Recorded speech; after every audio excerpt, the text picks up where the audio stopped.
ملک و ملت کو اوج فروغ تک پہنچانے میں مدارس اور اہل مدارس کا اہم کردار رہا ہے۔ چنانچہ 1947 سے قبل جلتے ہوئے ہندوستان کو بجھانے میں ان بوریا نشینوں نے جو کردار ادا کیا وہ قیامت تک تاریخی صفحات کا لازمی حصہ رہیں گے۔ تو آئیے اس عظیم عنوان پر گفتگو کرنے کے لیے میں آواز دیتا ہوں حافظ محمد ظفر سلمہ متعلم درجہ فارسی کو اس شعر کے ساتھ۔ ہے محبت اس وطن سے اپنی مٹی سے ہمیں، ہے محبت اس وطن سے اپنی مٹی سے ہمیں، اس لیے اپنا کریں گے جان و تن قربان ہم۔ موصوب اسٹیج پر الحمدللہ الذی کفا والصلاة والسلام علی رسولہ المصطفى وعلى آلہ واصحابہ ذی المجد والصفا، اما بعد فاعوذ باللہ من الشیطان الرجیم، بسم اللہ الرحمن الرحیم۔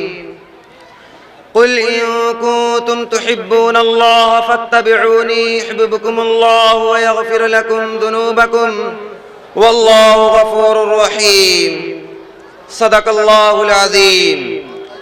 ہمیں دنیا سے کیا مطلب، مدارس ہے وطن اپنا۔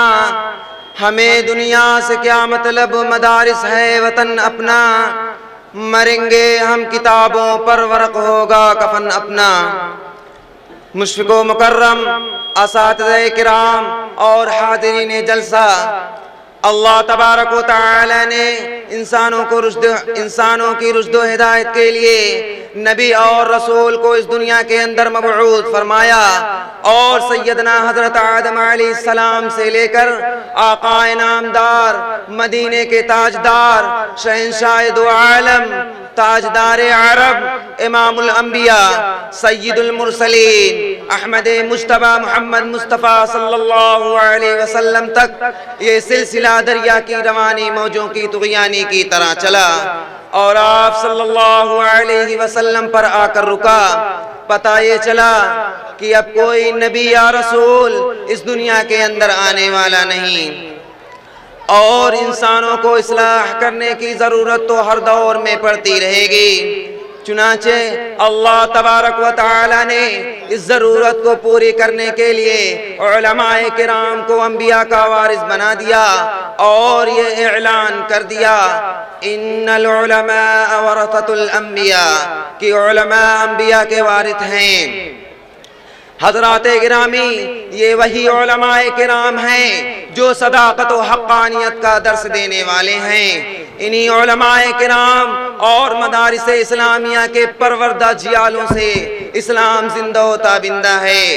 انہی اہل مدارس اور علماء کرام نے دنیا کے اندر عدل و انصاف کو فروغ دیا ہے۔ انہی نے کلام اللہ اور حدیث رسول اللہ کو گھر گھر پہنچایا ہے۔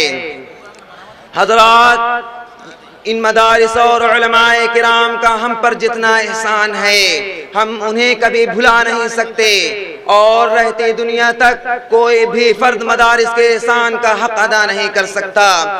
مگر افسوس صد افسوس کہ آج خود مسلمان مدارس اور علماء کرام کو حقارت کی نگاہ سے دیکھ رہے ہیں۔ ان مدرسے میں پڑھنے اور پڑھانے والوں کو بے وقوف سمجھا جاتا ہے۔ آج مدارس کے چندہ کرنے والوں کو بھکاری سمجھا جاتا ہے۔ آج ہمارے دلوں سے مدارس اور علماء کرام کی عقیدت و محبت ختم ہو چکی ہے۔ آج ہم اپنے بچوں کو مدارس اسلامیہ میں اسلامی تعلیم دلانے کے بجائے اسکولوں اور کالجوں میں مغربی تعلیم دلا رہے ہیں۔ اس لیے آج مسلمان پسپا ہو رہا ہے۔ ارے مذہبی تعلیم کو چھوڑ کر اسکولوں اور کالجوں میں مغربی تعلیم دلانے والوں، ذرا کان کھول کر سن لو تم سے اللہ کیا کہہ رہا ہے۔ فَاسْأَلُوا أَهْلَ الذِّكْرِ إِن كُنتُمْ لَا تَعْلَمُونَ۔ اگر تم کو کچھ معلوم کرنا ہے تو علماء کرام ہی سے پوچھو۔ اس کا مطلب یہ ہے کہ اگر تم کو دینی اور دنیاوی دونوں معلومات حاصل کرنا ہے تو علماء کرام ہی سے رابطہ قائم کرو، تمہیں دین کے ساتھ ساتھ دنیاوی تعلیم بھی حاصل ہوگی۔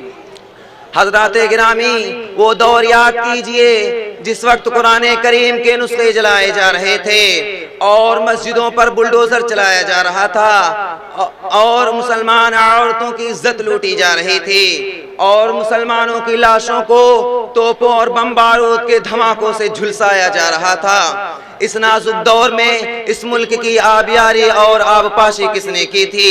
یہ وہی علماء کرام ہیں جنہوں نے مسکراتے ہوئے آزادی کی خاطر اپنے سینوں میں گولیاں کھائی اور اپنے سر میں کفن باندھ کر ریوالور کی لبلبی پر اپنی انگلی کو رکھ دیا اور یہ کہتے ہوئے میدان جہاد میں کود پڑے، مقتل کی طرف اب جاتے ہیں اے موت تیرے لب چوم کے ہم، مقتل کی طرف اب جاتے ہیں اے موت تیرے لب چوم کے ہم، لو جام شہادت پیتے ہیں ساقی کے ادا پہ جھوم کے ہم، لو جام شہادت پیتے ہیں ساقی کے ادا پہ جھوم کے ہم بزم یقی کے پروانے شعلوں سے محبت کرتے ہیں، ہم یقی کے پروانے شعلوں سے محبت کرتے ہیں، اے زیست ہماری راہوں سے ہٹ ہم موت کی عزت کرتے ہیں، وما علینا الا البلاغ۔